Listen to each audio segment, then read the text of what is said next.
куҷо мекарда бошад? ҳамин пулро чанд қадарашро мегирифта бошад?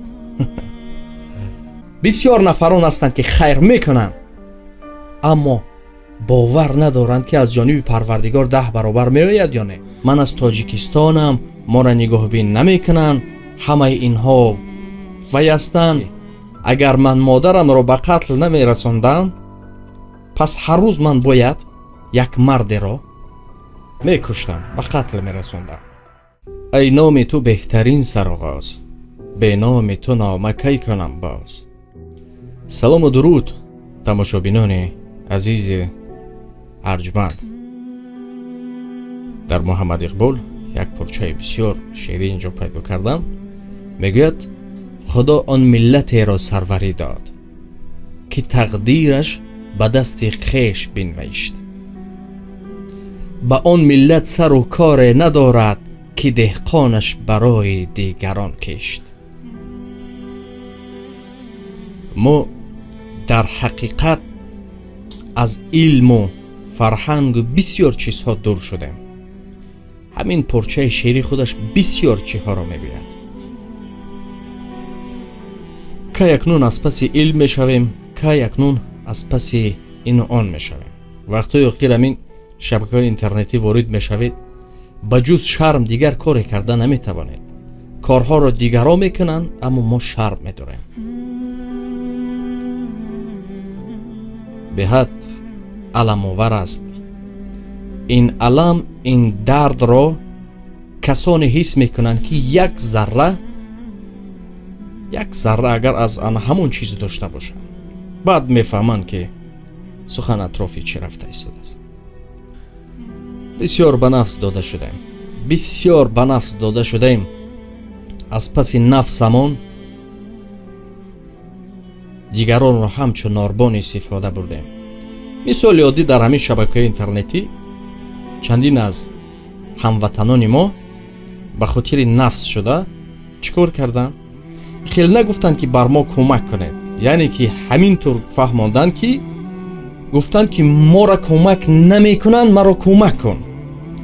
яъне ки дигар халқи тоҷикро ҳамчун норбон истифода бурданд барои болоравишон. дигар халқан туф карданд болои худ. мо кордор нестем ки чӣ гуфт, ки ба кӣ кӯмак кард бошад, аммо ба хотири нафс шуда ин беморӣ, ин ҳама чиз меравад, ҳамаш гузаранда аст. аммо ба хотири ин чиз якдигарро пас назанед, ба хотири нафс якдигарро пас назанед. кӯмак талаб кунед аз бегонагон. хай баъд нагӯед ки барои ман накардан. тоҷико накардан, ту кун. не ту кун, аммо инашро нагӯй. ба хотири нафс обрӯи миллатро пас накун. ба хотири нафс. ин хуб оқилон мефаҳманд сухан атрофи чӣ рафта истодааст. барои ҳамин ҳар чӣ мешавад намешавад, гӯед ки ман ниёзманд ҳастам, бар ман кӯмак бикунед. тамом. ман аз Тоҷикистонам, моро нигоҳбин намекунанд, ҳамаи инҳо вай ҳастанд. бисёр хуб.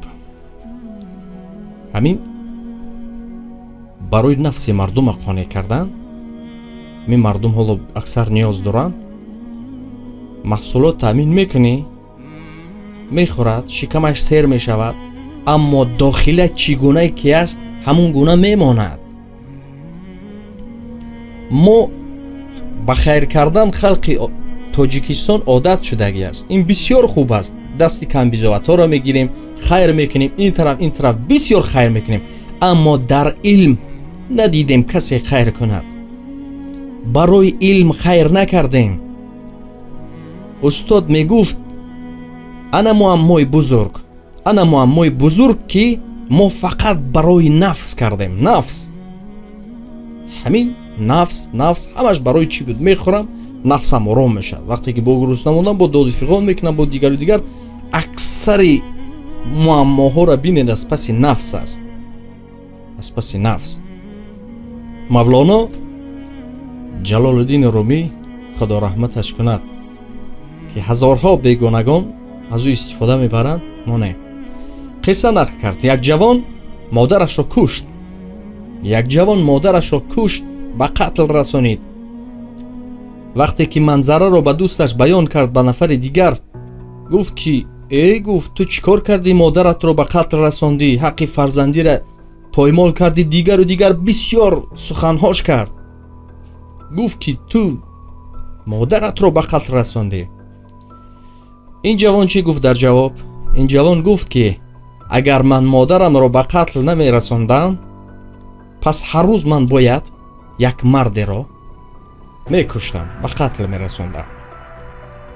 яъне ман сарчашмаи гуноҳро бастам. модараш ки бероҳгард буд, агар ки ман ин мардро мекуштам, пагоҳ боз дигар мард меовард, боз пагоҳи дигар мард меовард. аммо ман сарчашмаи гуноҳро куштам. ва пас аз ин мавлоно боз мегӯд, модар гуфта инро шумо дар ҳақиқат нафаҳмед, ин танҳо як мисол аст. модар гуфта ин нафсро дар назар дорад. нафс. чун мавлоно бисёр чизҳоро бо ҳайвоноту мишу гурбаву шеру палангу ҳамин чизҳо мисол меовард то ба дигарон бифаҳмонад. аммо нафсро чӣ мекушад? нафсро илм мекушад. вақте ки мо илм омӯхтем, нафси моро илм мекушад. аними ҷаҳлу ғазабу ҳамаи ин чизро илм мекушад. мо дар илм бениҳоят кам саҳв мегузорем. дӯстони азизам, 10 рӯз боқӣ мондааст. шумо тасаввур кунед ки аксия рафта истодааст. моҳи шарифи рамазон 10 рӯз боқӣ мондааст. дар ҳамин 10 рӯз шумо бояд кӯшиш кунед ки рӯзҳои оддӣ агар хайр кунед боке надорад, аммо дар ин моҳ қариб 10 баробар аст. 10 баробар аст. аз ин сабаб марҳамат. садақаи ҷория гуфта чиро мегӯянд? яъне ки садақа мекунем, ба касе ягон чиз медиҳем, ӯ мехӯрад, нафсаш қона мешавад, тамом. аммо баъдан садақаҳо ҳаст ки ӯ намемирад, ӯ ҳар солу ҳар моҳу идома меёбад. мисоли оддӣ, саҳм дар ягон беморхона мегузорем. мисол бароям беморхона як ҳамин ҷои хоб ё ки ягон шикафчаи хурдакак мегирем, то замоне ҳаст ҳар беморе истифода мебарад, сабабаш барои шумо. ё мактаб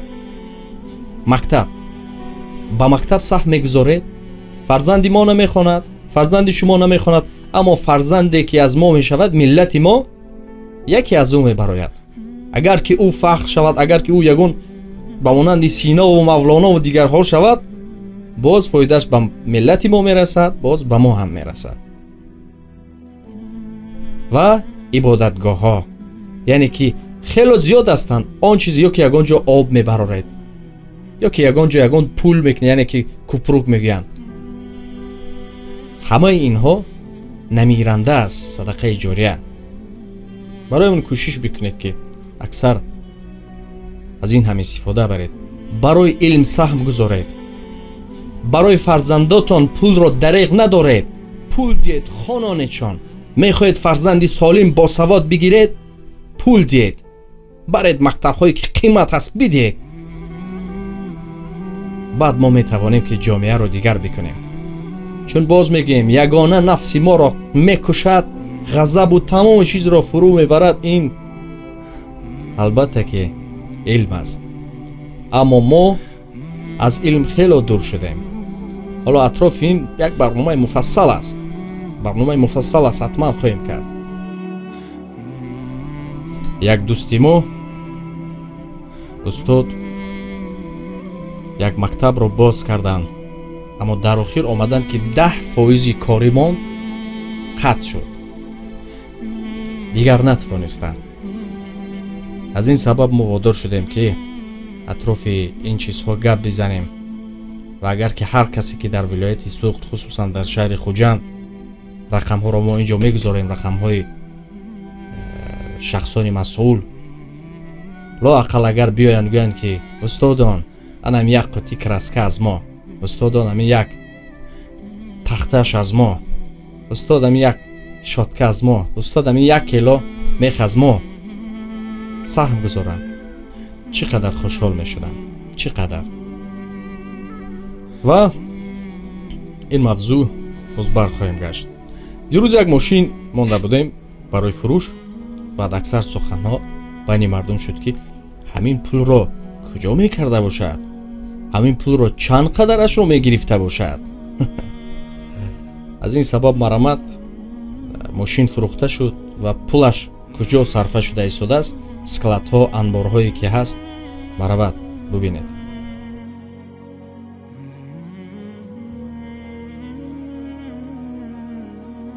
عین حال اینجا کار رفته ایستاده است و به چندین عائله ها روز از روز تقسیم کرده ایستادند. دوشنبه، ولایت سوخت، ختلان و دیگر جایها.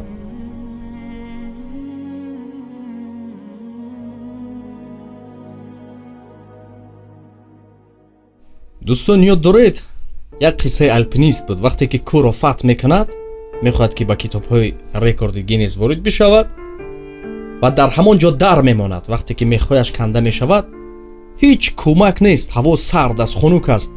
بعد فریاد میزند، از خدا کمک طلب میکند، صدای غیبی میآید. بعد میگوید که از من کمک میخوای؟ میگوید بله. پس تناو ببر، میگوید ریسپان بر. این راضی نمیشود.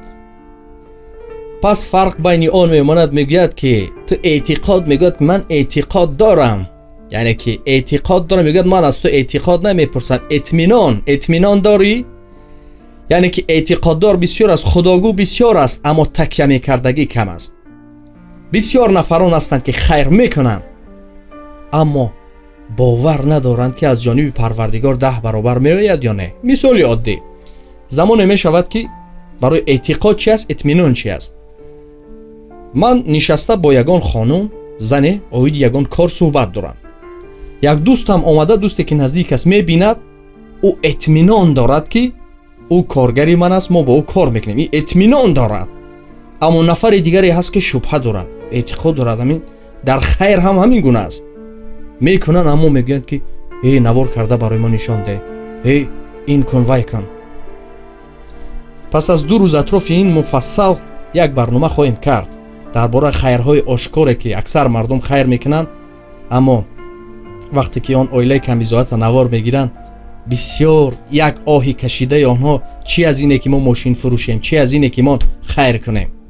صحبت خواهیم کرد. خود را احتیاط کنید دوستان عزیز، شما را دوست می‌داریم. 10 روز دیگر ماندگی است، کوشش بکنید بسیارتر خیر بکنید تا که پروردگار در اون دنیا برای ما. خداحافظ تا برنامه دیگر.